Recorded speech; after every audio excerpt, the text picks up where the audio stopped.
mtoto wake aje hapa ili tumalize hiyo na tuingie kwa neno. Amen. Huyu mama anasema kama yule mtoto wake alipakwa mafuta kule alitoka. Sasa hiyo sijaelewa, lakini sijui kama ndio ni kuwekwa wakfu ama ni vipi. Kwa hivyo haja uwekwa wakfu, ndio akataka leo aje awekwe wakfu. Amen. Kwa hivyo hata wewe kama nawe uko mahali hapa, labda umezaa mtoto wako ama watoto wako hawajawekwa wakfu, unaruhusiwa hata kama ni mtu mzima, bora hakuwekwa wakfu. Amen.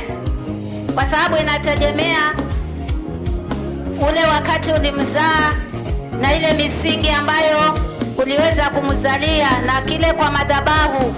Naona mambo ya madhabahu na mambo ya vitu vyote tumekuwa tukifundishwa mara nyingi. Kwa hivyo usiseme ya kwamba mimi wangu hata na miaka 5. Sijuzi mliona hapa mtoto anataka kukimbizwa ili asiwekwe wakfu. Kwa hivyo labda wewe mtoto wako amewekwa wakfu kwa njia hiyo, lakini atakapowekwa wakfu mbele za Mungu mambo yanakuwa sawa.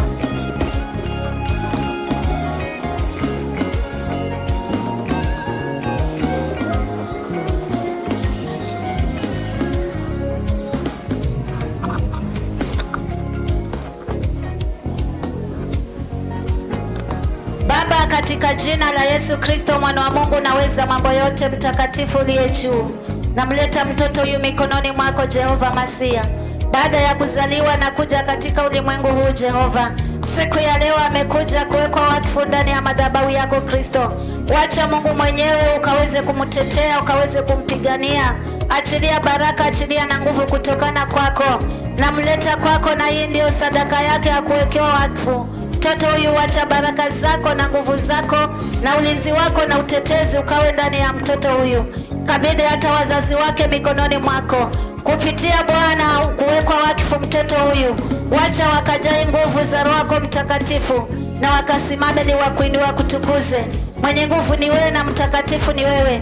Tangu sasa mapepo kumkodolea macho mtoto huyu, letea sarakasi na vituko, weka moto, choma Yesu katika jina la Yesu. Navunja madhabahu ya mapepo, bali Mungu wa mbinguni madhabahu yako yakasimame ili yakaweze kumtetea mtoto huyu. Na mtakasa kwa damu ya Yesu na mfungua kwa uwezo wa Mungu. Bwana wa majeshi mzingire na umulinde. Kwa jina la Yesu Kristo nimeomba. Amen.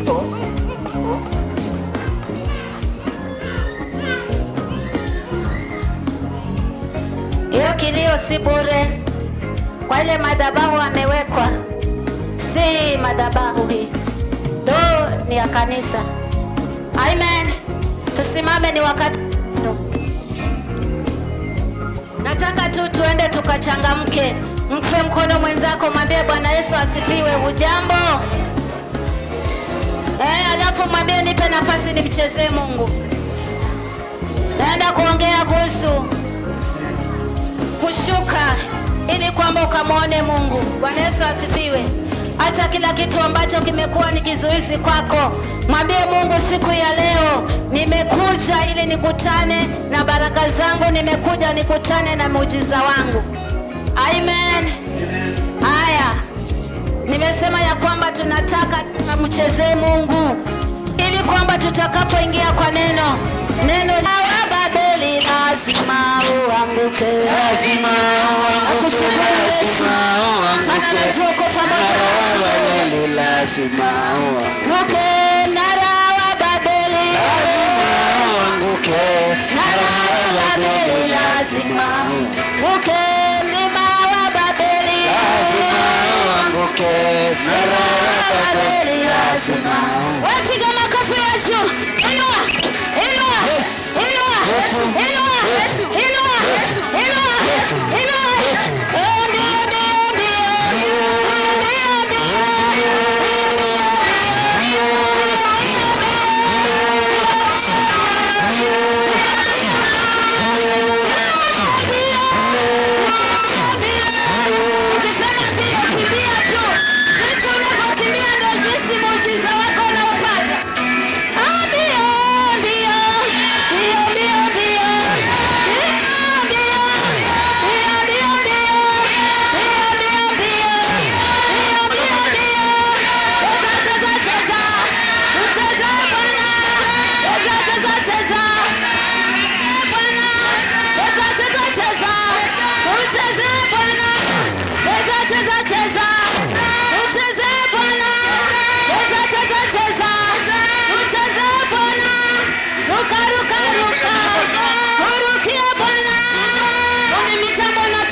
Inua.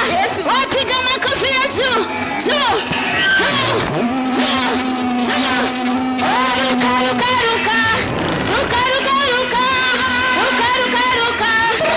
Rukia Yesu. Ruka, ruka, ruka. Rukia Yesu. Hivyo ndio kuruka hivyo. Kama unaumwa na miguu, hebu kamata miguu yako. Mwambie shetani ashinde, nataka kurukia Mungu. Twende. Na hii.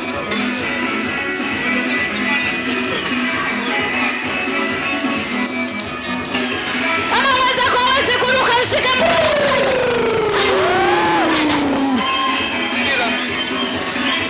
Twende. Twende. Ruka juu. Ruka juu. Ruka juu. Ruka juu. Ruka. Nasema kama mweza kwa wezi kuruka, mshike mkono. Shika mkono, ruka naye.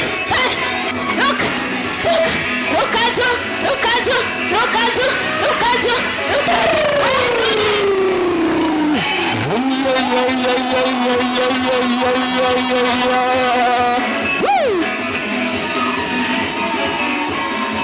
Waruka, ruka, usiangalie mwenzako anasemaje. Rukia Mungu maana una nguvu. Uzima. Twende, twende, twende, twende, twende, twende, twende, twende.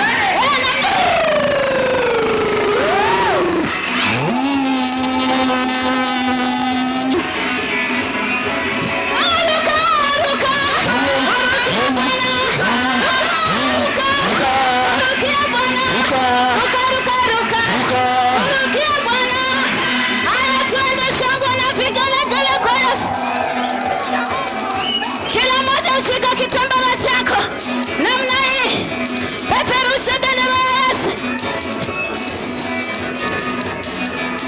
Asante Bwana Yesu, peperusha, peperusha juu. Kama unabarikiwa sema amina. Amina. Kama umebarikiwa sema amina. Amina. Kama unapenda Mungu sema amina. Amina. Kama umebarikiwa ruka kidogo. Amina. Kama unabarikiwa ruka kidogo. Amina. Ruka, ruka, ruka. Ruka, ruka, ruka. Ruka. Twende sasa.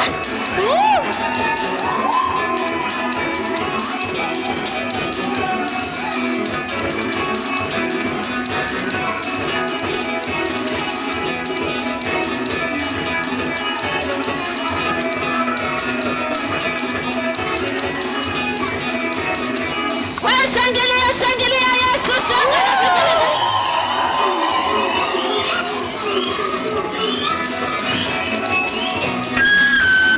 Wewe shangwe na vigelegele kwa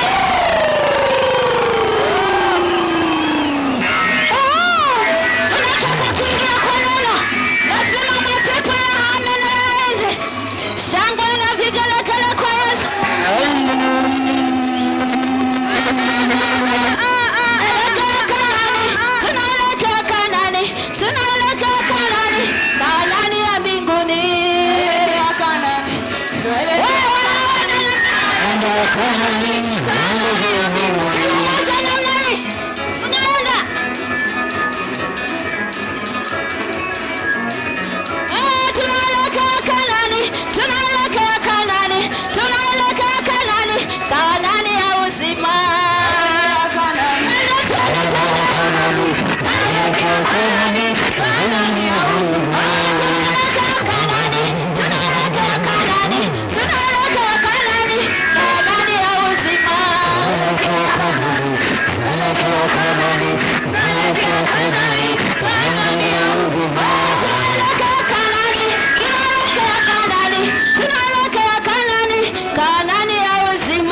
Vigelegele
Tata dakika saba za kurukia Mungu. Twende. Ruka juu.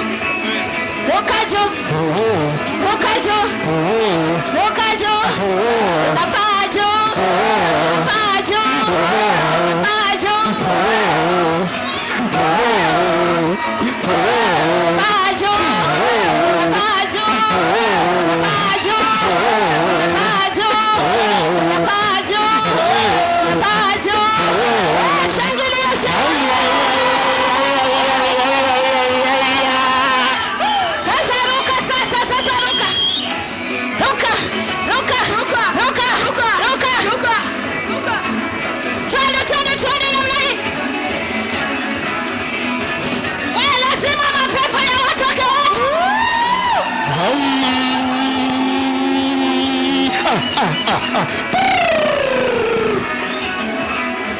nimesema mshike mkono mwenzako kama hawezi kuruka. Shangwe na vigelegele kwa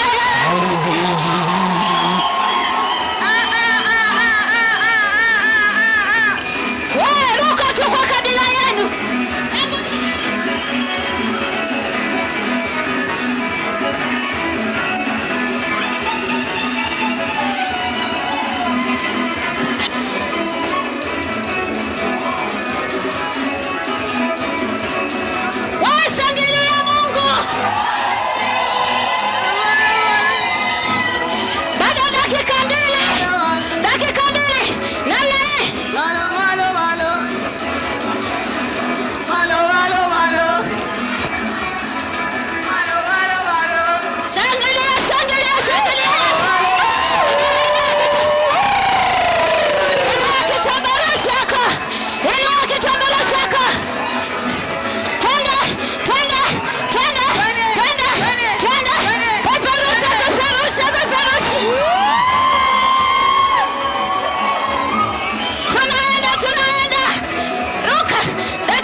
Hizo ndizo sifa za kumpendeza Mungu.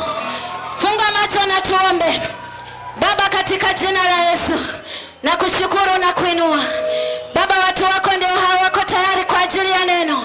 Fungua mioyo yao, fungua roho zao, fungua maisha yao Jehova. Pepo mwenye kuchukua mawazo yetu na kuyapeleka nje, tunakemea akaweze kushindwa katikati. Wewe ni Mungu wa milele. Sasa Baba, shuka ili ukaponye mtu na ukafungue mtu kwa uwezo wa Roho Mtakatifu, katika jina la Yesu Kristo uliye Bwana na Mkombozi. Nimeomba Jehova na kuamini. Fungua nami kitabu cha Luka mtakatifu, mlango ni wa 19. Tutaanza mstari wa kwanza na tutaendelea mpaka 23. Naye Yesu alipoingia Yeriko, alipita katikati yake, na tazama, palikuwa na mtu jina lake Zakayo, mkubwa mmoja katika watoza ushuru, naye ni tajiri. Huyu alikuwa akitafuta kumwona Yesu ni mtu wa namna gani asiweze, kwa sababu ya umati wa watu, maana ni mfupi wa kimo. Akatangulia mbio, akapanda juu ya mkuyu apate kumwona, kwa kuwa atakuja kupitia njia ile. Na Yesu alipofika mahali pale, alitazama juu, akamwambia Zakayo, shuka upesi, kwa kuwa leo imenipasa kushinda nyumbani mwako. Lango wa 6. Kafanya haraka, akashuka, akamkaribisha kwa furaha. 7. Hata watu walipoona walinung'unika wote, wakisema, ameingia kukaa kwa mtu mwenye dhambi. Zakayo aliposimama akamwambia Bwana, tazama Bwana, nusu ya mali yangu nawapa maskini, na ikiwa nimenyang'anya mtu kitu kwa hila, namrudishia mara 4. Yesu akamwambia, leo wokovu umefika nyumbani humu, kwa sababu huyu naye ni mwana wa Ibrahimu. Mstari wa 10. Kwa kuwa mwana wa Adamu alikuja kutafuta na kuokoa kile kilichopotea. Tutachia na tutaendelea. Bwana Yesu asifiwe. Mwambie mwenzako shuka. Pale ulipo, matatizo yamekuwa mengi, shida zimekuwa nyingi, mpaka unaona kwamba hakuna Mungu. Leo Yesu yuko hapa ambaye atakutendea. Amen. Maandiko imetuambia ya kwamba kulikuwa na huyu mtu mmoja, jina lake alikuwa akiitwa Zakayo, mkubwa wa watoza ushuru. Amen. Maandiko imetuambia ya kwamba mtu huyo alikuwa na hiyo kazi labda kwa miaka mingi, lakini neno limesema ya kwamba alitafuta kumwona Yesu ili kwamba akamjua ni mtu wa namna gani, lakini asiweze kwa sababu ya umati wa watu, kwa maana yeye ni mfupi wa kimo. Amen.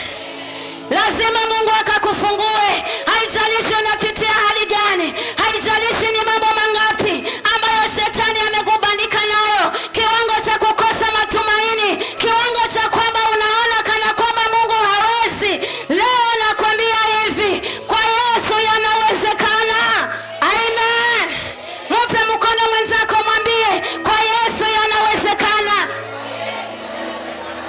Bwana Yesu asifiwe. Tatizo la Zakayo, maandiko yametuambia alikuwa ni mfupi wa kimo. Sasa akatafuta kumwona Yesu, na Yesu kila mahali akipita, yeye hawezi kumwona, anafanya kusikia tu, ndiye yule anapita, lakini yeye hawezi, maana yeye ni mfupi. Lakini maandiko yanasema kwa kuwa alikuwa akimtafuta mara nyingi, lazima mtu wa Mungu mwanzo choka na ile hali yako, choka na hizo shida zako, alafu mambo mengine baadaye utakapomuomba Mungu, kwa sababu umechoka na ile hali, Mungu anakuwa mrahisi wa kutenda. Amen. Tunamlaumu Mungu wakati ambapo haifai kumlaumu. Labda ni wewe mwenyewe kinachokusababisha usibarikiwe, pengine ni wewe mwenyewe kinachokusababisha usifunguliwe, pengine ni wewe mwenyewe, lakini leo nakwambia shuka. Amen. Juzi kule Mabanyundo, siku ya Ijumaa, mimi saa 1 nilikuwa nimefika kule. Saa 3 kukaja wanawake wawili, walikuwako kanisani na wakavunjwa moyo kwa mambo ya hapa na pale.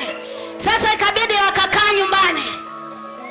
Nikamwambia ya kwamba huyu mama wa pili, huyu mwingine bado anaenda tu kwa sababu bwanake anaenda kanisani, kisha huyo mtu na bwanake hawaendi kanisa moja. Amen. Nilimuuliza huyu mama, unaenda kanisa gani? Akasema hapa hapa tu, na pale pale ni mengi. lakini halitajiki, maana yeye mwenyewe anasema hiyo kanisa iko baridi. Nikamwambia kama iko baridi, kwa nini unakaa hapo? Amen. Huyu mwingine aliyeacha Mungu kwa sababu ya matatizo ya hapa na pale, nikamsikiza mwishoni, nikamwambia Mungu anakutafuta. Kwa hivyo leo kama ukimkiri Yesu na urudie kwenda kanisani, sija kuambia uje hapa, kule utaona ni sawa, nenda, lakini umtumikie Mungu katika kweli na pia roho, wewe utapata unachotaka. Amen. Huyu mwingine aliye anasema anaenda kanisani, lakini bwanake anaenda kanisa ingine, naenda kanisa ingine. Namwombea toba, huyu anasema pia yeye nimwombee.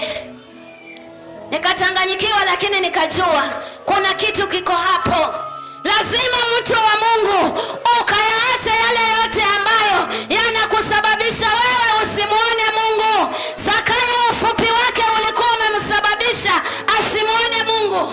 Niposa akakimbia akaenda akapanda juu ya mkuyu, na alipopanda pale juu ya mkuyu akasema Yesu atapitia njia hii. Mbona uteseke mtu wa Mungu wakati umembeba Yesu?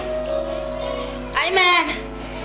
Si vijana wameimba vizuri leo, wanastahili makofi. Amen. Naona walikuja practice.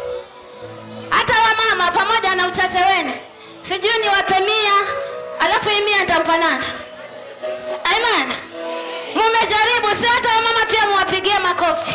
Kazi ya Mungu haina kubembelezwa. Kama unajua ukiimba vema lazima uje kwa practice, hauonekani kwa mazoezi na alafu kisha unataka kuimba. Wewe dereva ambaye hujaenda driving, unapeleka gari kweli? Unapeleka kona. Amen. Zakayo akajua ya kwamba ufupi wa maisha yangu umenisababisha mimi mwenyewe kutoweza kumuona Mungu. Basi akakimbilia mkuyu, akapanda akaketi hapo. Ana matumaini lazima atapita hapa, na akipita si nitamuona, maana niko juu, nimewapita warefu wote. Wewe uliye wa Mungu, wewe uliyeokoka, hata majaribu ya kupate, hata matatizo ya kupate, usimuache Mungu. Lazima usimame kwa hiyo matatizo, naye Mungu aliye juu anakuona. Zakayo akasema haitakuwa sababu ya ufupi wangu, bali naenda kupanda mkuyu, maana akija mahali hapa nitamuona.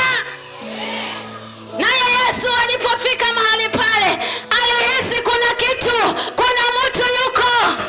Sema Yesu anahisi kuna kitu, na hiyo kitu lazima ikaondoke.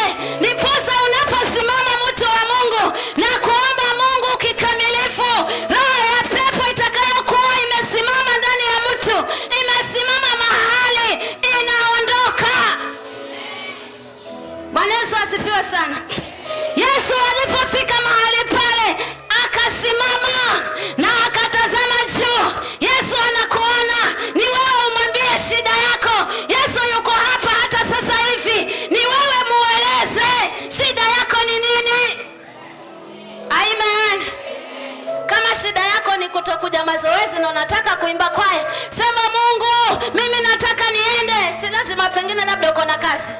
Tumesikia ushuhuda hapa wa kiongozi. Amesema kama ni hivyo kazi nitaiacha, lakini ende kanisa. Maamuzi ni yako. Sasa sababu zako na mambo yako yakisikusababishe ukakosa kumuona Mungu. Amen. Unajua kinachotusababisha sisi kwamba hatuwezi kumuona Mungu kikamilifu ni kwamba tunajiangalia jinsi tulivyo. Tujue ya kwamba Mungu aliye ndani yetu ni mkubwa zaidi ya chochote kile chini ya juu. Yesu alipofika mahali pale akatazama juu, akamwambia Zakayo, shuka upesi. Haina haja umwambie Mungu, Mungu anajua unalohitaji. Wewe simama tu na kumwamini, simama na tu na kumtumikia Mungu. Siku itafika ambayo Mungu ataachilia ukombozi, ataachilia baraka zako. Kama ufupi wako ni wa kukosa kazi,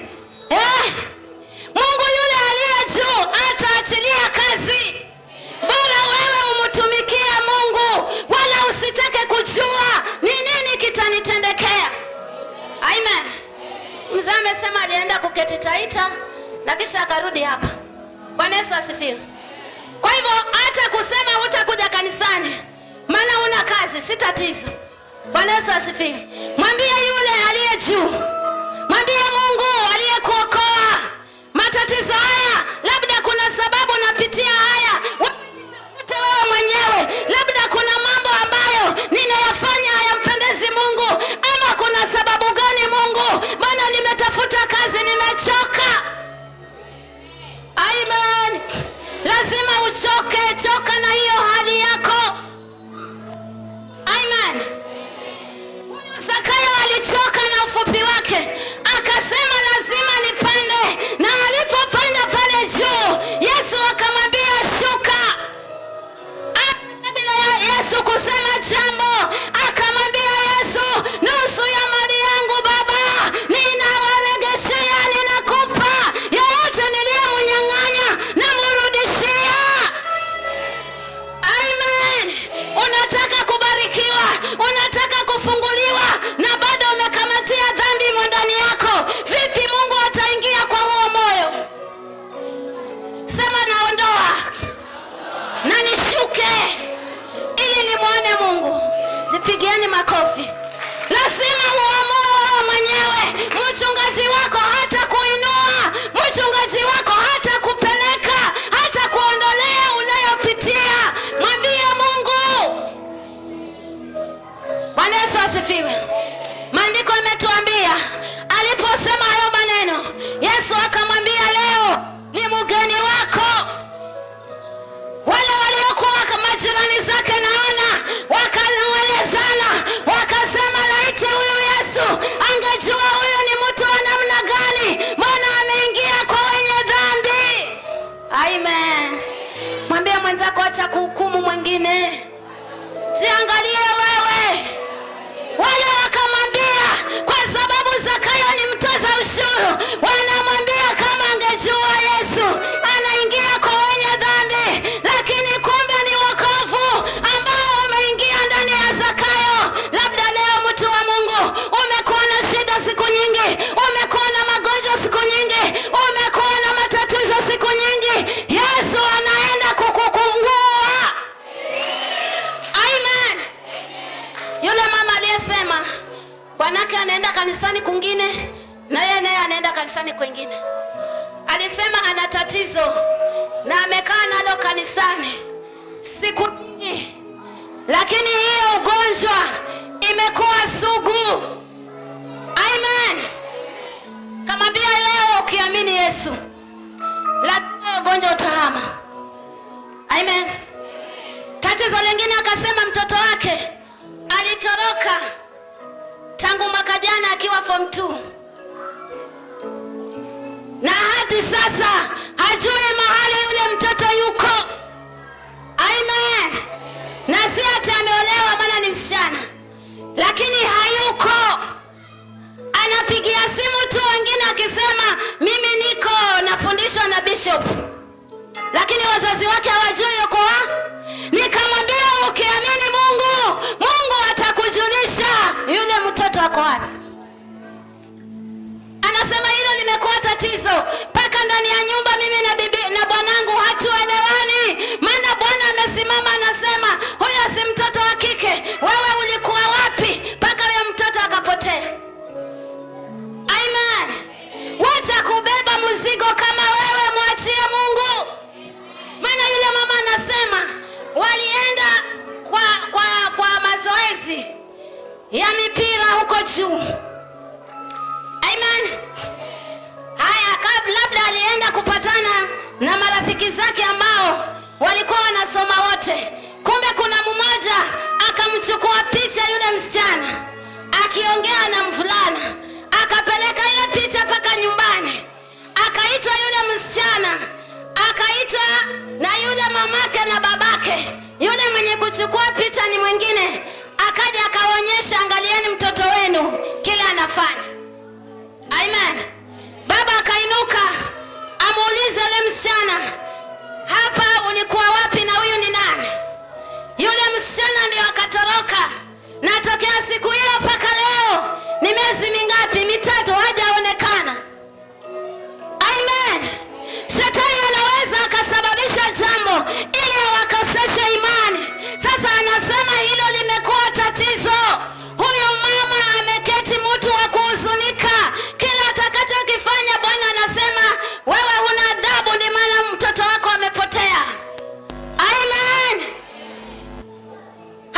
kosa la mama ama la baba, lakini kwa sababu shetani amesimama ili kukushusha chini usionekane mtu wa muhimu, amesimama kwa hiyo njia.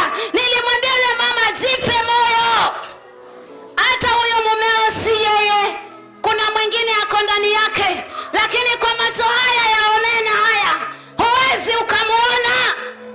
Amen. Lazima watu wa Mungu tukamwamini Mungu.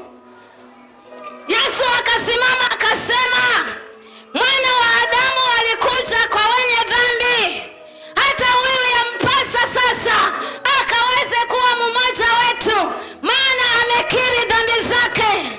Bwana Yesu asifiwe.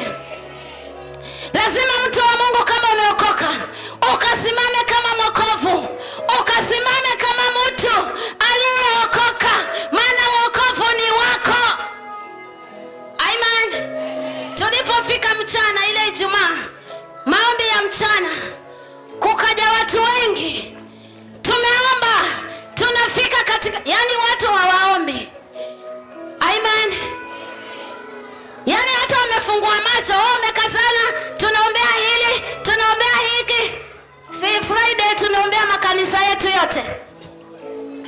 Sasa basi, utaje tunaombea Majengo, tunaombea Kashani, tunaombea Migumamiri, tunaombea Mabanyundo, watu wanakuangalia hivi. Na wale waliokuwa pale, wengi walikuwa ni wageni. Sasa ilipoisha yale maombi, imekuwa lile la mtu mmoja mmoja kuja kuombewa. Nikawaambia, haya, wenye mahitaji waje tuombe. Na nyote mumeokoka, kama haujaokoka mahali ulipo, uje nikuombee toba, alafu ujue kuomba. Amen. Kulikuwa na kijana hapo, akasimama hapo nyuma, akaja, sijui alisema ni mzee. Mzee si ina maana ameoa, lakini ana mwili kama kijana hivi. Bwana Yesu asifiwe. Akatoka akaja, nikamwambia, umekuja tuombe nini? Maana nimeongea mambo mangapi? Mawili. Kuombea shida na kama hujaokoka. Anasema sijaokoka. Nikamwombea toba na nikamwambia, kutoka siku ya leo, yule Yesu uliyempokea atakutana na hilo ombi lako. Bwana Yesu asifiwe. Ukitarajia ya kwamba Mungu akufungue, anza kuomba wewe mwenyewe kutoka kwa kilindi cha moyo wako. Endelea hapo mstari wa 11.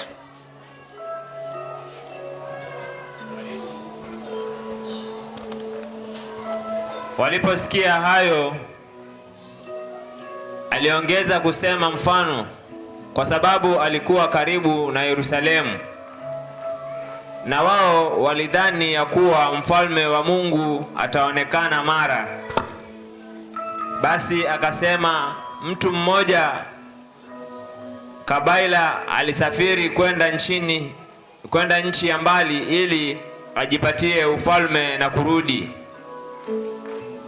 Akaita watu 10 katika watumwa wake, akawapa mafungu 10 ya fedha, akawaambia, fanyeni biashara hata nitakapokuja.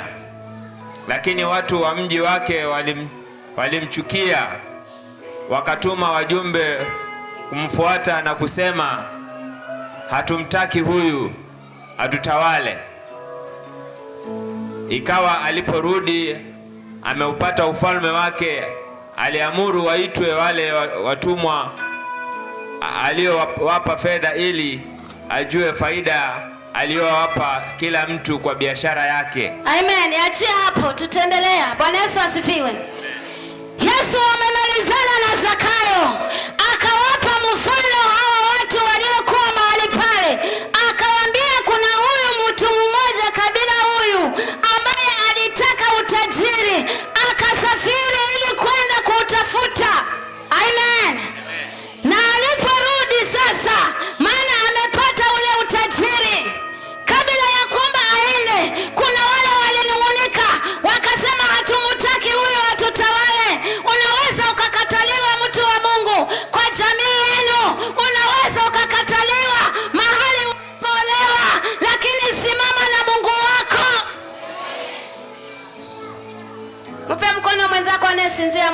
watu walikesha Ijumaa.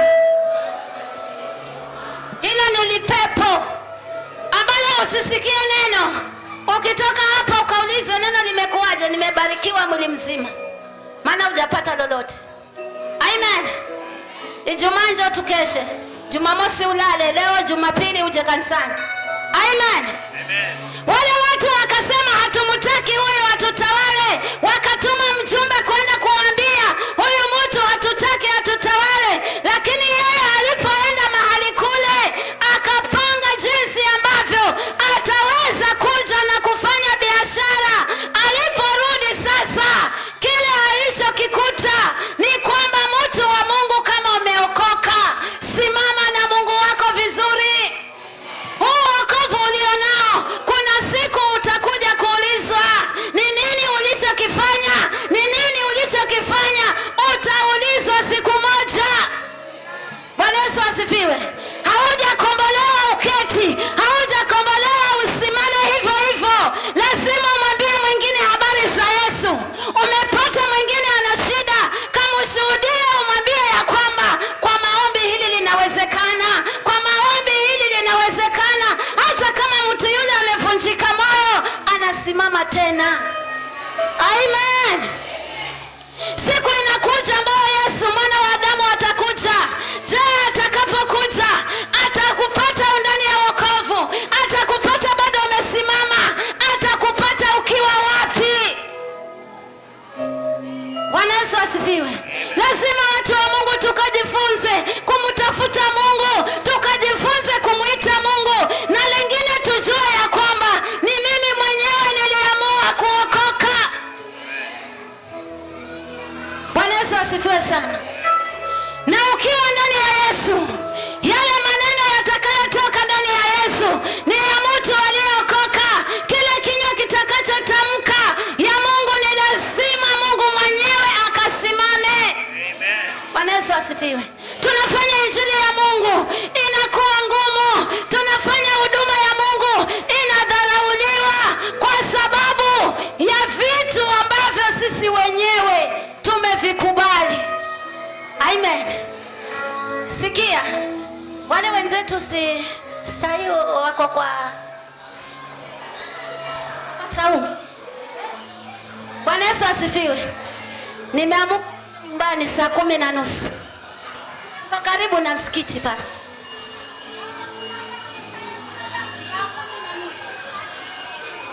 Alafu asema saa 10:30. Amen. Kajitayarisha nikaoga barabarani Simba. Nimefika pale barabarani ikawa ni saa 11 kasoro dakika moja.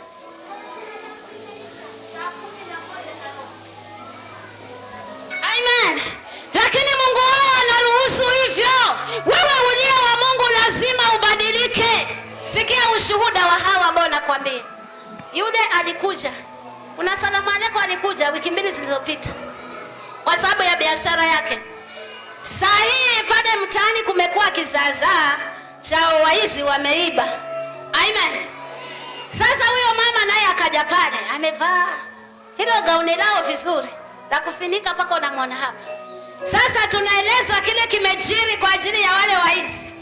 Na yeye akaja akasema, sikia nikwambie, Mungu wenu anafungua na mimi sitawaambia na sitafunga, na niko tu, lakini sifungi, maana huko kanisani ndiko nimefunguliwa. Amen. So mpigie Yesu makofi sasa. Bwana Yesu asifiwe. Amesema nitawaambia wanangu, lakini siwaambii sasa, na ngoja mpaka na wao wataniona napika mafuta, lakini sifungi, maana naomba Mungu amenituma bahasha la fungu la 10. Kesho asubuhi anakuja pale kibandani akatia zile baraka alizofunguliwa, maana kazi yake ilikuwa imedidimia. Sasa anasema pale amefika, kuna Mungu. Lazima usimame. Wewe mfalme akasafiri, hakutaka kujua wanaomkatalia mbali, hakutaka kujua wanaomonena vibaya, akaenda akapata utajiri na akarudi. Aliporudi ilikuwaje? Soma hapo, ilikuwaje aliporudi? Sasa mfalme amerudi na utajiri, na hivyo ndivyo mwana wa Adamu atakavyorudi. Akaja wa kwanza akasema, Bwana, fungu lako limeleta faida ya mafungu 10 zaidi. Akamwambia, Vema, mtumwa mwema, kwa vile ulivyokuwa mwaminifu katika neno lililo dogo, uwe na mamlaka juu ya miji 10. Amen. Bwana Yesu asifiwe. Si amekuja na utajiri, akamupa amani mafungu 5, akafanya biashara. Mtu akifanya biashara si lazima apate faida. Akampa Jaredi mafungu mangapi? Naye akafanya biashara alete faida. Lakini kizaazaa ni kwamba sasa vile walivyopewa, kuna yule alikaa akasimama akasema atajua mwenyewe, maana umeokolewa kwa sababu ya kwamba pengine labda ulikuwa mgonjwa, labda ni maisha yako tu yalikuwa yanaenda vibaya. Lazima ukamtukuze Mungu kwa hiyo njia. Hata ushuhuda unaposimama na kusema, Bwana Yesu asifiwe, nilikuwa niko na hivi na sasa niko hivi, hiyo ulimeliinua jina la Mungu. Amen. Sikia yule aliyepewa yale mafungu, aliyepewa yale mafungu, ile fungu lile la kwanza, mafungu 5, akaenda na akapata, akafanya biashara na akaleta na faida ya mafungu mengine mangapi? Yamemsababisha salamu aleko, anasema hafungi. Hata leo hatafanya hapo, maana ni Jumapili, lakini hataenda kanisani, maana Ramadhani walianza jana. Amen. Kuna Mungu anayeweza. Yule mtu akasema nimepata faida 5, kwa hivyo alipeleka zile talanta akazileta 10. Akaambiwa, vizuri mtumishi mzuri, ukuwe zaidi juu ya miji 10, yani umebarikiwa zaidi. Wakati unapoombea mwingine, wakati unapoombea mwingine awe na matatizo na Mungu amfungue, wakati unaposhuhudia mwingine hajaamini Mungu na amini Mungu aokoke, unaongezewa kule mbinguni. Amen. Bwana Yesu asifiwe. Ama ni wachoyo na wewe Yesu wenu. Huyo wa pili alifanyaje? Sikia, alafu jichague katika hili njia, umesimama wapi? Maana ndivyo vitakavyokuwa. Akaja wa pili akasema, Akasemaje wa pili? Bwana, fungu lako limeleta mafungu 5 faida. Akasema, Bwana, fungu lako limeleta mafungu 5 faida. Akamwambiaje Yesu? Akamwambia huyu naye, wewe uwe juu ya miji 5. Akaambiwa naye uwe juu ya miji 5. Bwana Yesu asifiwe. Kuna mtu tangu alipookoka, wacha kuombea mtu, hata kuombea sima hawezi. Amen. Amen. Akienda kama kwa mfano umeenda huko nyumbani, kumbe wengine tunajulikana tuokovu hapa Mombasa, kule kwetu kumbe hata hawajui kama Charedi ameokoka, hata wanakuja kushangaa. Amen. Anaambiwa ombea sima, asema nimeombea jikoni, kwa sababu anaogopa ule umati wa watu, na hata akiomba hutasikia hata hiyo sauti. Amen. Akaambiwa, mtumwa mzuri, kwa sababu umeleta mafungu 5 faida, uwe juu ya miji 5. Kwa hivyo Mungu amembariki. Ukitaka kubarikiwa, lazima pia wewe mbariki Mungu. Ukitaka kuinuliwa, lazima wewe pia umuinue Mungu. Amen. Bwana Yesu asifiwe sana. Na unapofanya kitu namna hiyo, yule Mungu aliye juu anakusimamisha. Yule mwingine akasemaje? Endelea hapo. Akasema, Bwana, hili ndilo fungu lako ambalo nililiweka akiba katika leso, kwa maana nilikuogopa, kwa kuwa umtu mgumu, waondoa usichoweka, wavuni usichopanda. Bwana Yesu asifiwe. Usichopanda. Yule wa 3 sasa akachukua ile, kama alikuwa amepewa shilingi 10. Hizo siku zote yule tajiri ameenda ametafuta utajiri, alafu anaja apate faida kwake. Anasema, Bwana, nilijua ya kwamba wewe ni mtu mgumu, ni mtu ambaye unachukua usichokiweka, kwa hivyo nikachukua hiyo fedha nikaifunga kwa leso nikaenda kuiweka. Uzima huo. Amen. Amen. Mungu anatarajia kiunda lako. Anatarajia vile ulimwona Mungu, vile ulifunguliwa, umwambie mwingine naye afunguliwe. Wengi wamekalia ushuhuda ambao kupitia ushuhuda huo unaposhuhudia Mungu aliye juu anainua na wengine zaidi. Amen. Sasa wale wa kwanza na yule wa pili walibarikiwa wakainuliwa. Haya, huyu wa kufunga kwa leso naye alifanywaje huyu? Akamwambia, nitakuhukumu kwa kinywa chako, mtumwa mwovu wewe.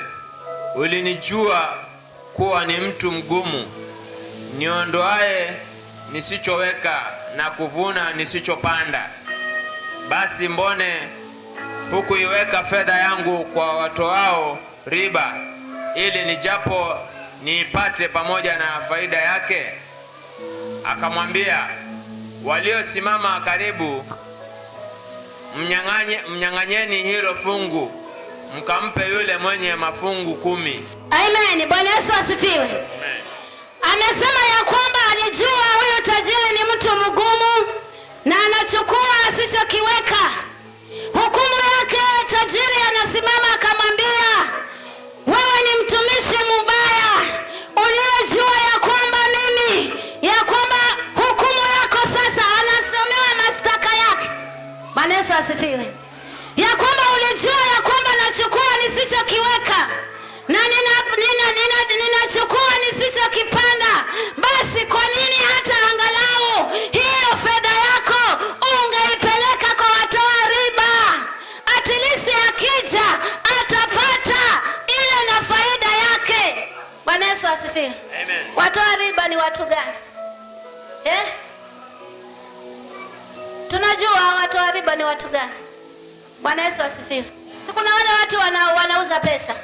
Pengine 1,000 umechukua, unaambiwa uirudishe na 300 baada ya hizo siku pengine utakazoambiwa. Kitu namna hiyo. Lakini hata angefanya hivyo kwa wale watoa riba, si angekuja kupata yule tajiri, angekuja kumpata yule mtu kwamba kuna faida. Maana kama nitatoa 2,000 na pengine 2,000 nimeambiwa nirudishe baada ya mwezi mmoja na 300, si imeleta faida ya 150.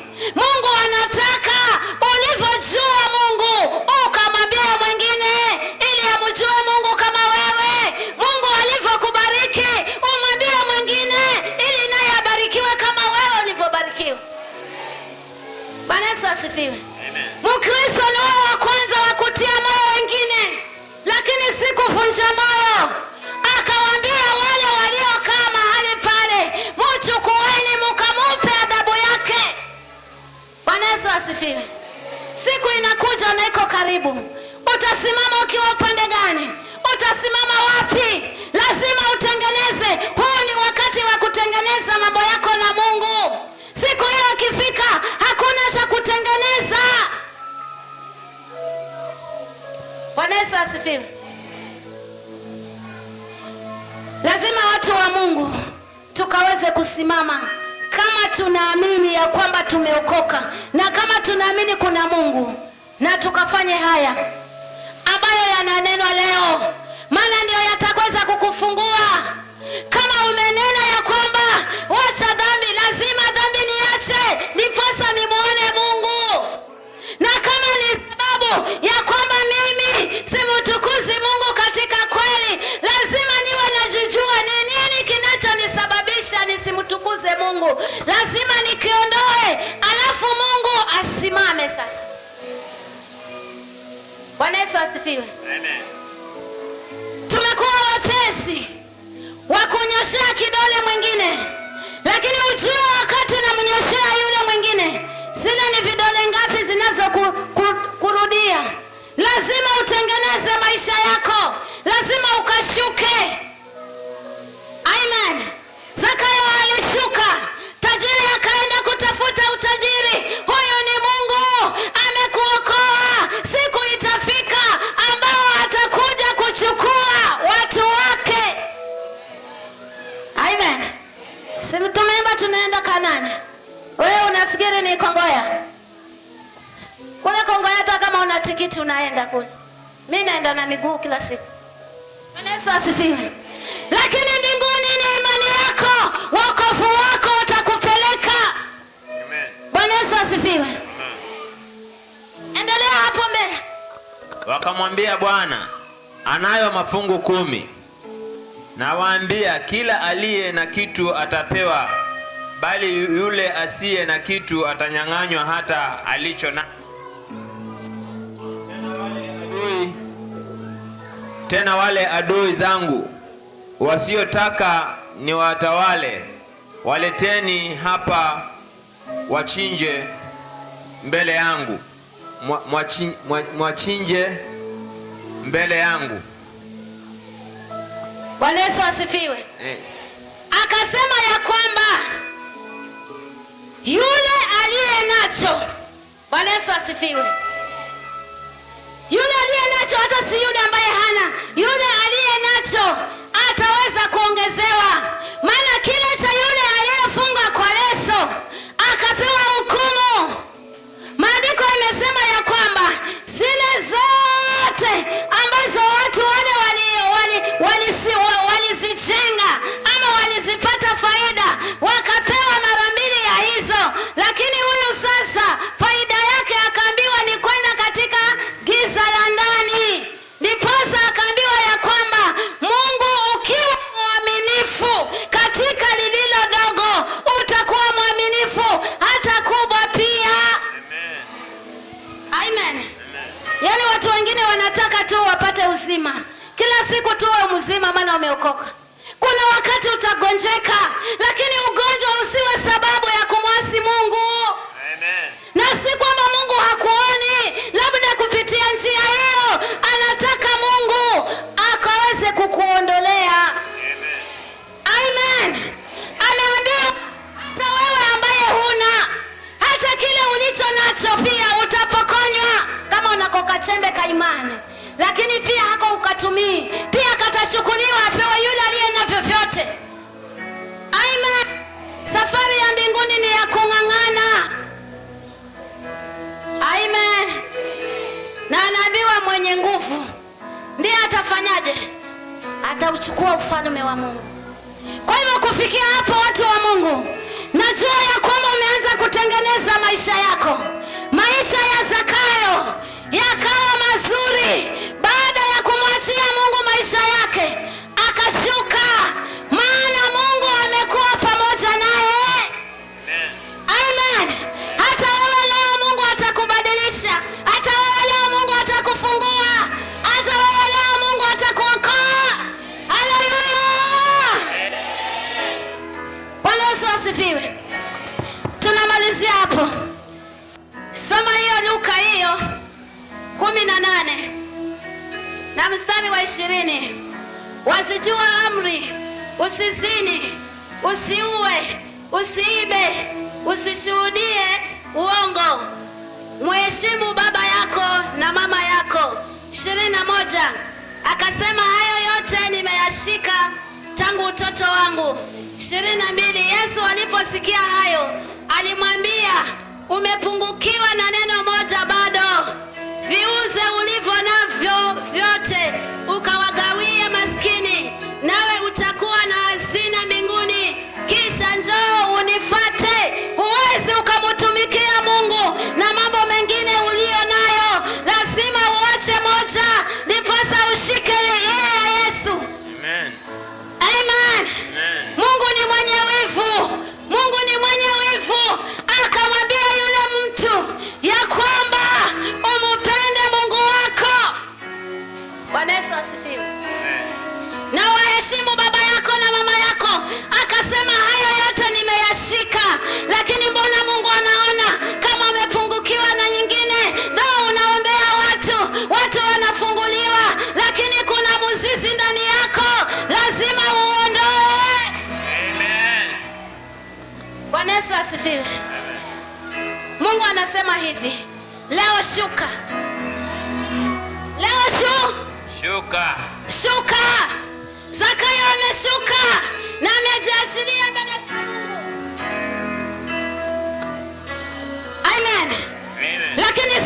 uzima, kuacha yote uliyo nayo, kuacha dhambi, mtu wa Mungu, kumfuata Yesu ni wewe mwenyewe. Amen. Mchungaji ataomba, mwingine ataomba, lakini mwenyewe unajijua unavyoenenda. Amen. Amen. Kule kwetu kuna nyimbo nilisikia nasema hivi: Mulungu wa mambira Zakayo wetima, tima uwe Zakayo tima, rero ni mjeni.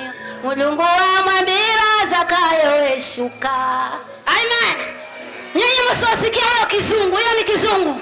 Mungu alimwambia nani? Zakayo shuka. Amen. Kwa sababu leo ni mgeni wako. Mulungu wa mambira Zakayo weshuka, tima uwe Zakayo tima, rero ni mjeni. Mulungu wa mambira Zakayo we. Hebu fika makofi kidogo. Tumemaliza. Wewe ambaye hujui, wewe piga makofi tu. Tumeshuka. Amen.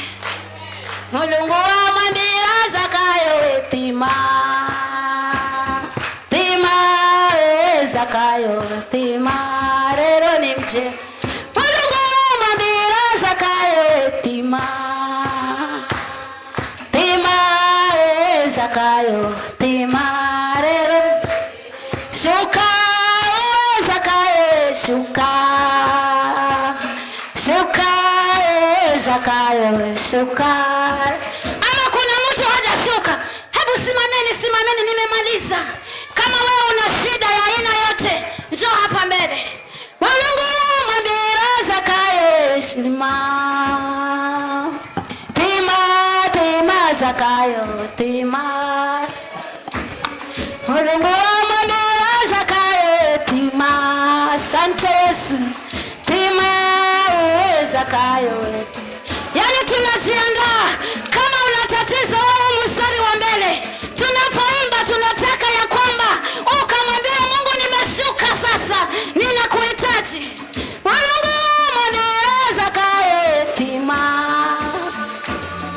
tima uwe Zakayo tima. Piga makofi. Mulungu wa mambira Zakayo tima. Asante Bwana Yesu. Tima uwe Zakayo tima, ni Mulungu wa mambira Zakayo shuka. Iris shuka uwe Zakayo. Wewe piga makofi, piga makofi. Leo unaenda kufunguliwa hata kama umefungwa kwa kifungo gani. Mulungu wa mambira Zakayo shima. Asante Yesu. Tima uwe Zakayo. Shuka uwe Zakayo shuka. Asante. Shuka uwe Zakayo shuka. Shuka uwe Zakayo shuka. Asante Yesu. Shuka uwe Zakayo shuka.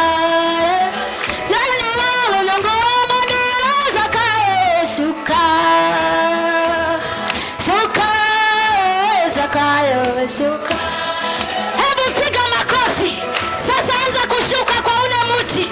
Haujalishi ya kwamba uko kwa mti gani ambao umekuwa ni tatizo, lakini ulivyopanda kwa ule mti, lazima Mungu atakufungua. Shuka, shuka Zakayo shuka. Asante Yesu. Wewe piga makofi. Jehova nenda kashuka ndani ya mtu mahali hapa, akakumbuke kwa hiyo hali anayopitia, akatoke kwa hiyo hali. Lazima Mungu wa mbinguni wokovu ukae ndani ya mtu leo. Shuka uwe Zakayo. Uwe Zakayo. Shuka, shuka Zakayo. Shuka uwe Zakayo. Tena shuka, shuka Zakayo shuka. Asante Baba. Asante Yesu. Tena shuka uwe Zakayo shuka. shuka. Inua hiyo mikono yako, sema Bwana Yesu, nimelisikia neno lako ya kwamba ina muhimu ya kukujua wewe Mungu, ya kuacha yote nikufuate wewe. Ndiposa siku ya leo nimelisikia neno lako, lazima nishuke, lazima nishuke nikamwone Mungu. Inua mikono yako na utulie tu hivyo hivyo. Lazima kila kifungo kikaanguke sasa, lazima kila magonjwa yakaanguke sasa. Haijalishi ni kifungo cha namna gani, alivyomshukisha Zakayo kwenye mti na akaweza kupata ukombozi, akaweza kupata amani ya maisha yake. Lazima leo kuna mtu anaenda kushusha juu ya hiyo shida. Kuna mtu sasa anaenda kushusha juu ya hiyo shida katika nashuka chini, nashuka chini, shuka chini Baba uinuliwe. Shuka chini, mimi nashuka chini, nashuka chini Baba uinuliwe. Shuka, shuka, shuka. Mungu mwenyewe atakuinua. Umeambiwa ukiwa mwaminifu kwa machache, utakuwa mwaminifu kwa yale mengi. Yesu nashuka chini, mimi nashuka chini. Tumeshuka, tumeshuka Baba, tumeshuka chini Yesu. Shuka chini Baba wewe. Yesu nashuka chini, mimi nashuka chini.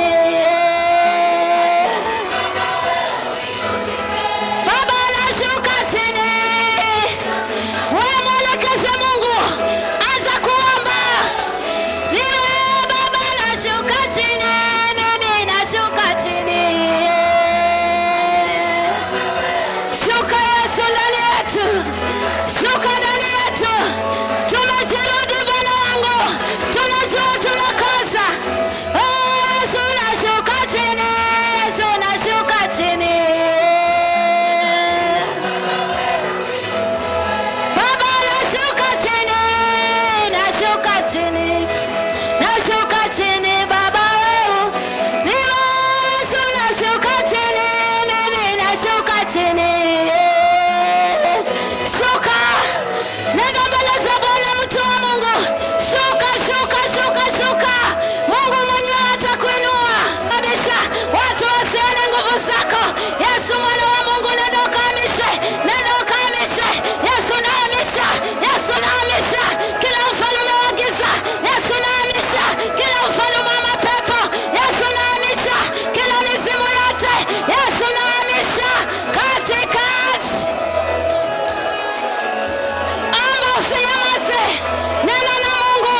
Wacha kubeba wewe mwenyewe, yatakushinda. Mwambie Mungu, nitawale sasa.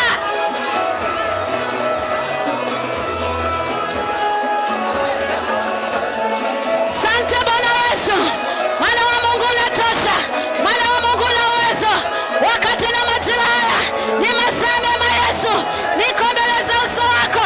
Nenda ukakamate kila kifungo Baba kilichokamata watu wako, hata wanatafuta kazi, wengine hawaoni kazi, maisha yao yamekuwa balaa. Mungu uko wapi Jehova? Nenda ukashuka Masia, ukutane na watu wako. Nenda ukashuka Mungu, ukutane na watu wako. Nenda ukashuka Baba, ukutane na kanisa. Nenda ukashuka Yesu, ukutane na waamini wako katikati. Wewe ni Mungu, unaweza mambo yote. Tazama ile roho lililopanda ndani ya mama huyu, ndani ya tumbo lake Baba. Mungu uliye juu mbinguni, shuka kwa ile tumbo, shuka kwa maisha yake, shuka kwa hizo shida anazopitia, shuka kwa ile roho. Nakamata, nakamata, nakamata.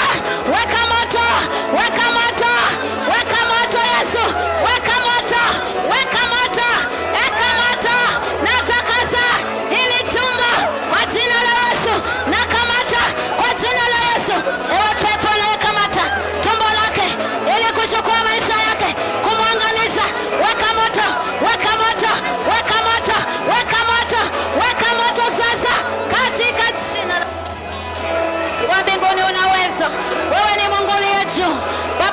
nazivunja. Yesu, nabomoa kila falme za uovu. Enyi wachawi, enyi maroho mliosimama kumkamata, nabomoa, nabomoa, nabomoa mizizi yenu, mizimu yenu, weka moto, choma Yesu, katika jina la Yesu. Mungu wa mbinguni umeshuka, shuka mwenyewe kwa nguvu zako. Kamata, kamata yolo, kamata yolo. Leo lazima ameshuka kwa hiyo mateso, ameshuka kwa hiyo mateso, ameshuka kwa hiyo mateso, ameshuka kwa hiyo mateso. Weka moto, weka moto, weka moto, weka moto. Hamuna mateso tena, hamuna mateso.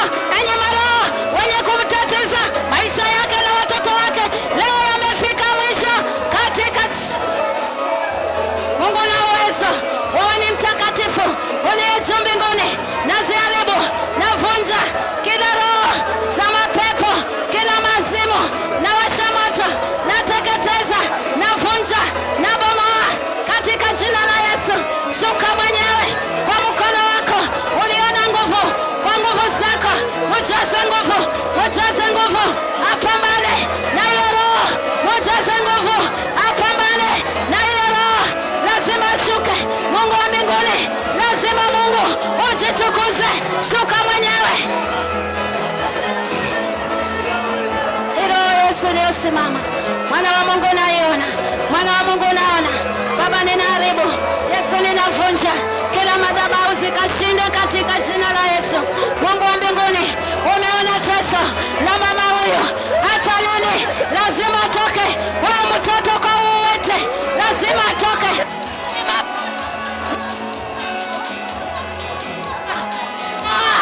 Achilia sasa, achilia, achilia uwete wako, chukua uwete, chukua uwete wako, chukua uwete wako, chukua uwete wako. Mungu wa mbinguni,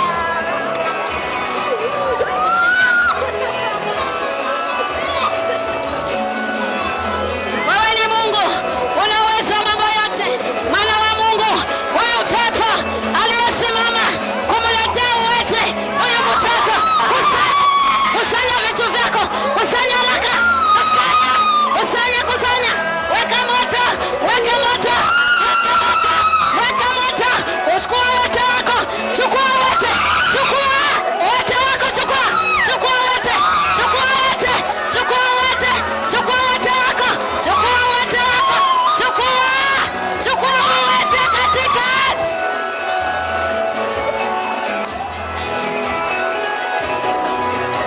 wewe. Mungu unaweza, Bwana wa majeshi, ndilo jina lako. Shuka mwenyewe, haijalishi ni mizimu gani ambayo amesimama, ni madhara gani. Shuka ndani yake, shuka ndani ya tumbo lake, shuka ndani ya maisha yake. Kamata mfalme, kamata mizimu, kamata madhabahu, kamata maroho zilizokuwa zako. Weka moto, weka moto katika jina la Yesu. Mungu uishie, namleta mikononi. Nenda ukamutawale, nenda ukamutakase kila kifungo kilichofunga. Naweka moto, naweka moto, choma katika jina la Yesu. Wewe ni Mungu uishie. Takasa Bwana kwa damu yako takatifu. Fungua mwenyewe kwa mamlaka yako, kwa ujasiri na utakatifu katika jina la Yesu. Mzee huyu namleta kwako. Baba yangu na Mungu wangu, najua wewe ni msaada wa karibu, wewe ni tegemeo. Nenda ukashuka ndani yake, nenda ukasambaratishe, nenda ukang'oe, nenda ukavunje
Mungu ushuka na nguvu zako. Mungu ishie milele, jina lako lina nguvu. Ninamtakasa mama huyo kwa nguvu zako. Tazama hiyo mizigo ambayo mashetani wamembandika. Shuka na moto, shuka na moto, shuka na moto. Mizigo yote ya mapepo ninaing'oa, naweka nguvu, naweka ulinzi katika jina la Yesu.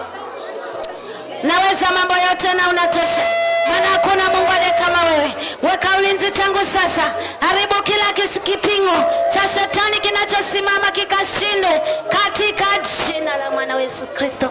Wewe ni Mungu, unatosha. Baba, kashuke mwenyewe ili ukutane na hoja ya maisha ya watu wako. Namleta mama huyu mikononi mwako, nenda kamtakase mizigo yote aliyobebeshwa, zile runinga za wachawi na warogi zinazomulimika, ili asione mafanikio, aone kuteseka, aone kushindwa. Na kamata, na kamata, na kamata, na vunja na bomoa, weka ndani ya moto, choma katika jina. Wewe ni Mungu ishie milele. Ninamleta mikononi mwako, nenda ukashuka Jehova. Najua uliposhuka ukamponya Zakayo, ukamponya Kristo akawa mzima, akaweza kutukuza. Hata lini Jehova mapepo yatasimama ndani yake Yesu? Shuka mwenyewe, shuka mwenyewe. Kamata hiyo roho, kamata kwa nguvu zako. Mara ya kwanza ninaikamata roho hiyo inayomwangusha, ninakamata mateka, weka moto, choma Yesu katika. Wewe ni Mungu unayeweza, wewe ni Mungu uliye mwaminifu. Haijalishi mapepo yamesimamaje, Mungu wa mbinguni, hii roho ambayo imesimama, ambayo imesimama kumtafutia mauti, Mungu wa mbinguni, naweka moto, naweka moto.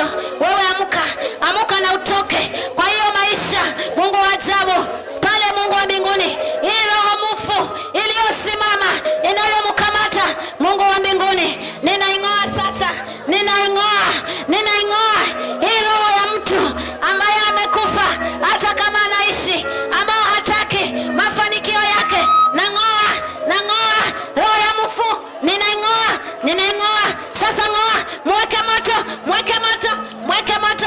Wewe mfu, wewe ulikufa. Mungu wa mbinguni, washa moto, washa moto, washa moto, washa moto, washa moto. Hii roho ya mfu, Mungu wa mbinguni, nakamata, imetatiza, meweka roho ya nyoka ndani yake ili mutatize, imufuatilie, asifanikiwe. Hii roho ya nyoka nakamata, nakamata, nakamata, nakamata. Ewe mtu uliyekufa, toka haraka, mwachilie, mwachilie haraka. Mweke moto, mweke moto, mweke moto. Wewe achilia maisha yake, achilia maisha yake. Mungu wa mbinguni, ile roho ya mfu aliyobandikwa nayo, kila mahali anaenda anaonekana mtu aliyekufa. Hii roho Jehova, mahali alipo, nenda ukaikamate, nenda ukaikamate, na nguvu za roho ikakamatike, na nguvu za moto ikakamatike katika jina la Yesu. Asante Bwana Yesu, maana unatosha. Namleta mama huyu mikononi mwako, madhabahu zote ambazo zilisimamishwa ndani ya maisha yake, ndani ya familia yake, ndani ya watoto wake, Mungu wa mbinguni, nakamata Yesu, navunja, nateketeza na mkono wako ulio na nguvu katika jina. Asante Jehova, maana una uwezo. Wewe ni Mungu. Baba yangu, ninakuita hii roho Jehova inayofuatilia maisha ya mama huyu, mara Mungu wa mbinguni kusimamisha magonjwa, mara Mungu wa ajabu kusimamisha matatizo. Yesu weka moto, Yesu weka moto. Ninakamata hilo mahali iliko, wewe Mungu unaijua. Shuka na moto, shuka na moto, shuka na moto, uiteketeze katika. Mungu wa mbinguni, nasema ni asante Baba, naliinua jina lako Yesu, nalitukuza, maana jina lako lina uwezo. Mungu wa ajabu, yale mafuta, yale mafuta, yale mafuta, yale mafuta, yale mafuta, haya si mafuta. Mungu wa mbinguni, huu unajisi wote uliotokea kwa hiyo mafuta sasa, Mungu wa mbinguni, nakemea, nakemea, nakemea, nakemea, nakemea, nakemea katika jina la Yesu. Tangu sasa Mungu, nguvu za maombi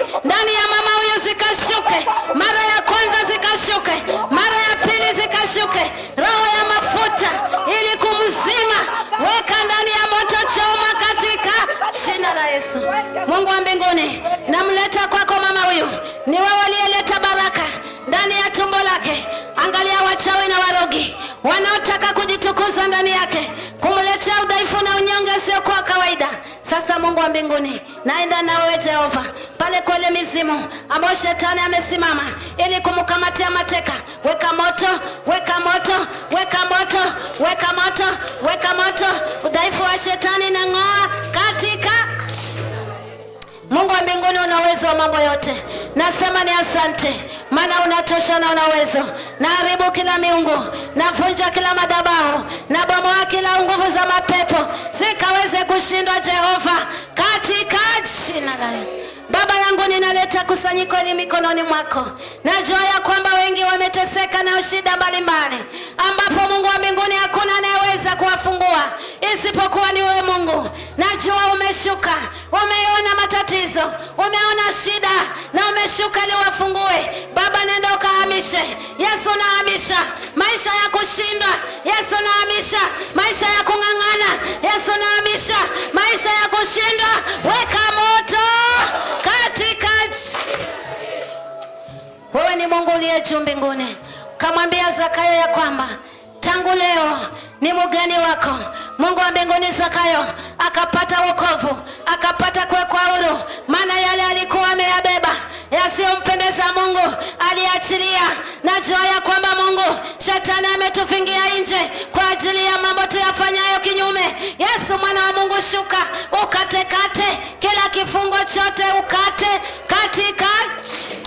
Sante Yesu, kabidhi mikononi mwako, atendee mema na wazingire. Kwa jina la Yesu Kristo uliye Bwana na Mwokozi, nimeomba na kuamini. Amen. Ni Mungu wa uwezo. Inueni mikono yenu juu. Lazima mwanzo choka na hiyo hali. Kila kifungo ambacho umefungwa ili shetani akaweza kufungia nje. Kifungo hiki cha kufanya mtoto yule kuwa mlemavu na wakati hajazaliwa kiwa hivyo. Ewe shetani, mahali ulipo sasa, achilia. Kamata huo ufalme wako. Mungu wa mbinguni, na kamata huo ufalme wa ulemavu, na ukamata, na ukamata, na ukamata, na kamata, na kamata. Achilia haraka, achilia. Beba mizigo yako, beba mizigo yako. Weka moto pepo la ulemavu, pepo ya ulemavu, na ikawemea, na kamea, na kamea. Achilia sasa. Nasema achilia, achilia, achilia, achilia na ufungue. Mungu wa mbinguni, yule mtoto na mfungua kwa uweza wako, kwa uweza wako. Hilo iliyomkamata wewe, achilia. Wacha kulia, achilia.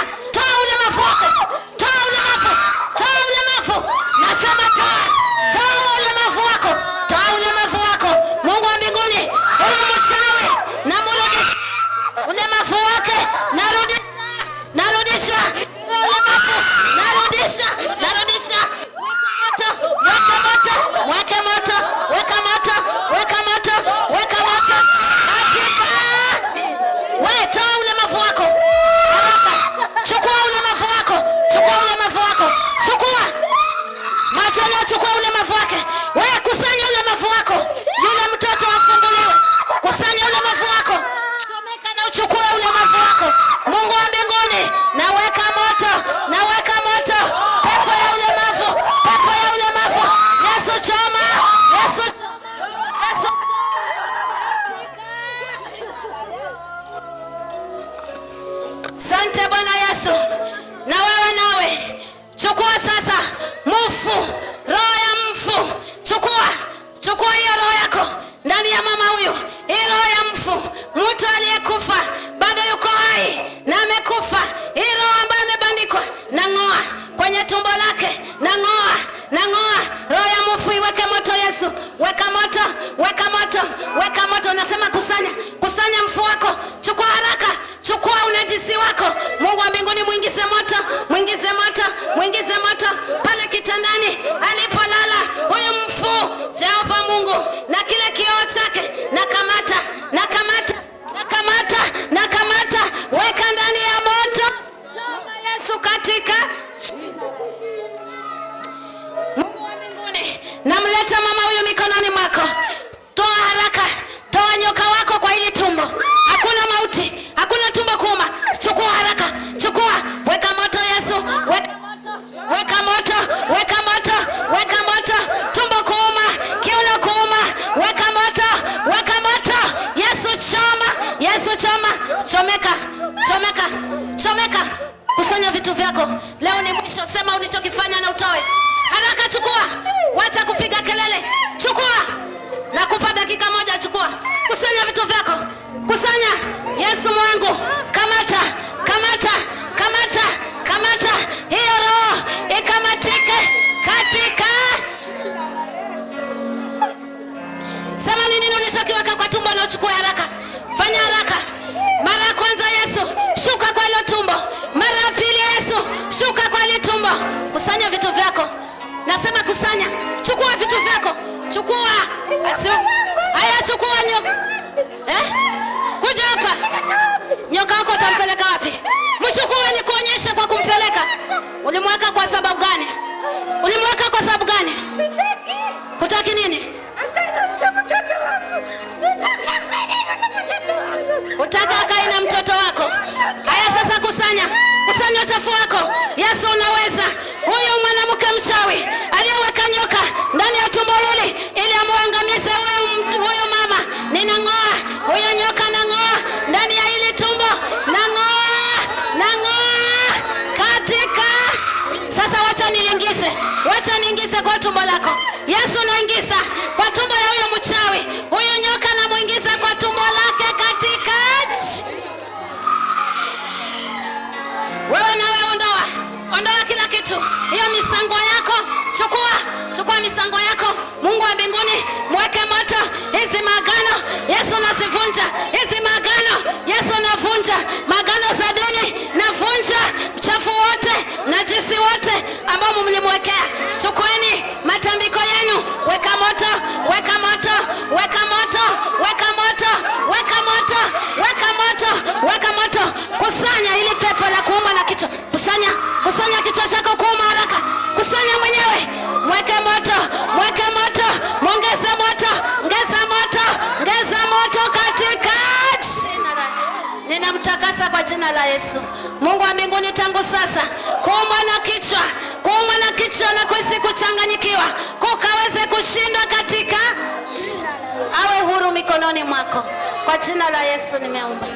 Amen. Hebu mweke hapa. Wekeni huku. Asiharibu. Wewe. Haraka. Chukua. Haraka chukua. Chukua haraka. Chukua. Chukua haraka. Haraka. Haraka. Mleteni huyo. Msongezeni huku mbele. Songezeni. Lazima aondoke. Leo amepatikana. Siku zote hajapatikana, leo amepatikana. Na mtakasa mama huyo, atakasike awe mzima katika jina la Yesu. Mwekeni vizuri. Mwekeni vizuri hebu.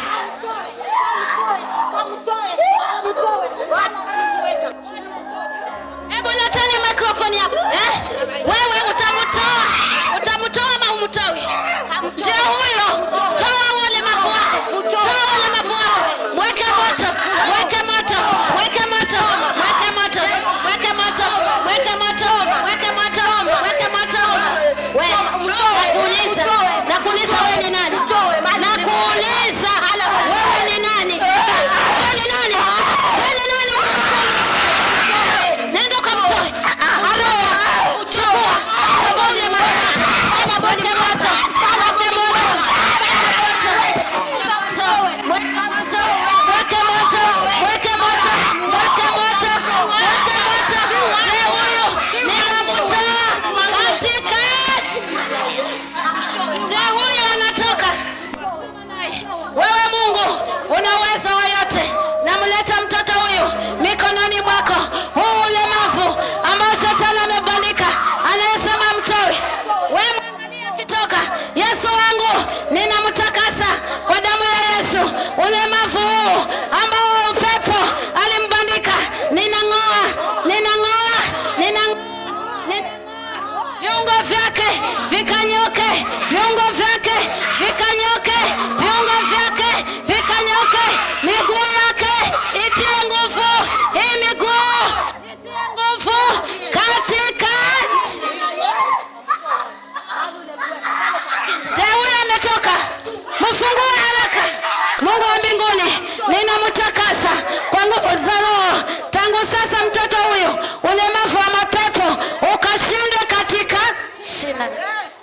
Ufungane vizuri. Ufungane vizuri, hebu angalia. Ufungane vizuri, angalia huko. Ufungane vizuri, angalia huko. Mungu wa mbinguni, uliye juu, huyo mchawi anasema atoke. Mungu umesha kumtoa pale kwa nyungu. Pale kwa nyungu. Pale kwa ile nyungu aliyomweka. Ninamtoa. Ninamtoa. Ninamtoa. Ninamtoa. Namtoa. Na wewe anatoka. Na wewe anatoka katika jina la Yesu. Sasa utakuwa maskini. Ni utajiri wako. Ni utajiri wako. Na kuuliza, angalia sasa. Angalia kwa hiyo nyungu yako kama unamuona. Angalia kama unamuona. Mungu wa mbinguni, shuka la moto, shuka la moto. Kwa hiyo nyungu aliyowekwa yule mtoto, na huyo anapasua, pasua, pasua katika jina la Yesu. Wewe ni Mungu una uwezo. Hilo ya mchawi iweke moto, iweke moto. Na nyamazisha, na nyamazisha. Na yule mtoto atolewe katika jina la Yesu. Utajiri wa mapepo wa kuweka watoto ili wawe matajiri. Utaka maskini. Sasa uonaje nimtoa yule mtoto nikuweke wewe? Kila mmoja. Mungu wa mbinguni, yule mtoto ninamtoa, ninamtoa, ninamtoa, ninamtoa, ninamtoa katika jina. Sasa wewe masikini, namrudishia huyo mchawi. Yeye mwenyewe aingie kwa hiyo nyungu yake, aingie kwa hiyo nyungu. Mara ya kwanza muingize mwenyewe, muingize mwenyewe. Akawa mlemavu mwenyewe, akawa mlemavu. Kamata, kamata katika jina la Yesu. Kazi za mchawi zimeshindwa. Sasa unaenda mawende. Huendi. Mungu shuka. Mungu shuka. Nakuuliza. Nakuuliza kwa kuwa wewe ni nani? Utajiri wako. Nakuuliza wewe ni nani? Nakuuliza wewe ni nani? Chukua sasa. Chukua matini yako. Mungu wa mbinguni, huu utajiri anaotajirika, huyu anayejigamba hapa, mweke moto, mweke moto, mweke moto, mweke moto, mweke moto, mweke moto. Yesu mchome, maliza utajiri wake katika. Haya, simama mtoe. Toa haraka. Chukua haraka. Haraka. Mwashilieni atoe. Haraka. Toa ulemavu. Haraka, toa ulemavu. Haraka. Mweke moto. Mweke moto Yesu. Yesu mchome. Yesu mchome. Yesu mchome. Yesu mchome. Mwingize moto. Teketeza utajiri wake. Utajiri wake. Na uchoma. Na uchoma. Na uchoma. Mara ya kwanza. Ya pili. Na choma. Mara ya tatu. Na choma. Katika.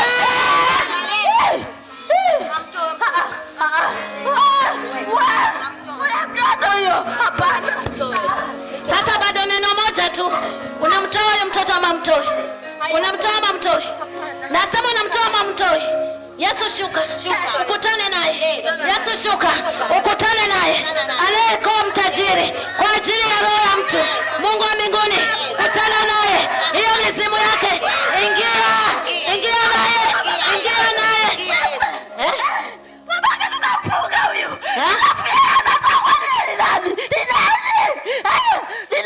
Babake ulimfunga. Sasa huyo kuzaa ndio utaka. Mungu wa mbinguni, hilo usiotaje huyo. Anakuwa na mtoto aje huyo. Kwa nini asiwe na mtoto? Kwa nini asiwe na mtoto? Nakuuliza wewe ni nani mwanzo? Wewe ni nani?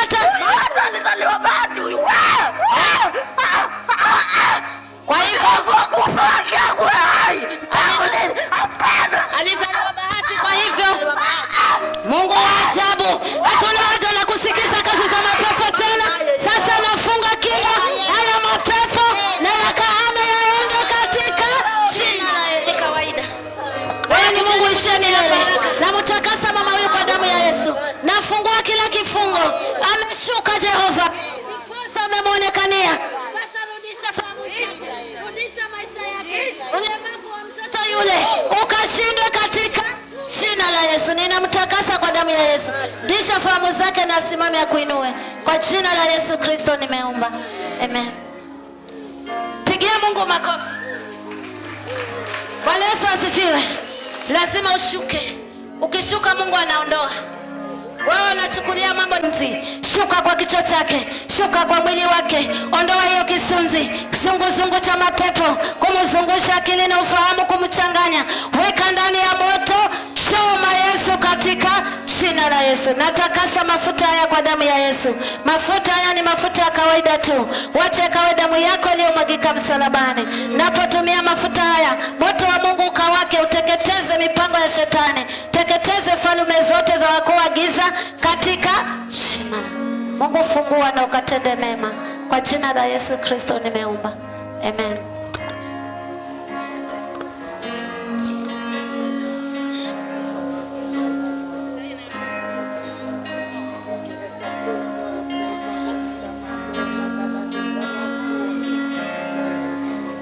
Baba, katika jina la Yesu namleta mama huyu mikononi mwako. Roho kwenda mbio Jehova. Tazama na roho kuvutwa. Hizi falme zinazosimama kumtatiza. Hata anapokula chakula anakuwa kama ni mtu mlevi. Hizi maroho Mungu wa mbinguni na zikamata mateka. Zikashindwe katika jina la Yesu. Mahali zilipo zikachomeke. Washa moto wa imani ili mama huyo akaweze kuwa huru. Mapepo na mashetani kusimama kumtatiza, letea magonjwa bure, weka moto, choma Yesu katika jina la Yesu. Baba, mfungue, mtetee na mweke huru. Kwa jina la Yesu Kristo nimeomba. Amen.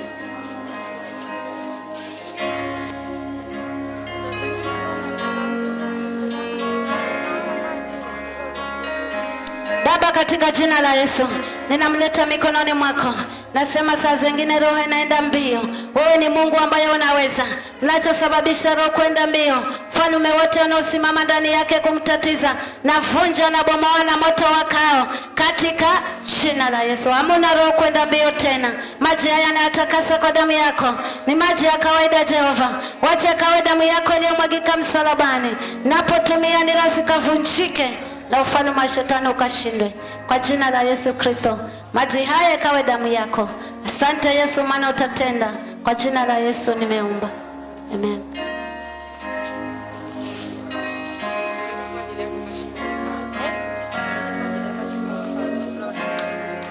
Baba, katika jina la Yesu nawaleta watoto hawa kwa ajili ya masomo yao. Nenda ukaweze kuwatakasa, nenda ukaweze kuwatendea mema. Mapepo kusimama kuvuruga akili zao, hata wakienda shule wakakosa kufahamu wanachofundishwa na walimu, weka ndani ya moto, choma Yesu katika jina. Takasike na wewe huru. Kwa jina la Yesu Kristo nimeomba. Amen. Na wale watoto wamekuja after waje tuone. Baba, katika jina la Yesu Kristo namleta mama huyu mikononi mwako. Kichwa chake kuwa kizito, falme wa shetani uliombandika sasa ninakamata na moto wako wakao katika jina la Yesu. Yesu, nenda ukamtakase. Kuuma na kichwa, kuhisi kichwa kizito, ondoa katika jina la Yesu. Ukamfungue na ukamtendee mema. Kwa jina la Yesu nimeomba. Amen.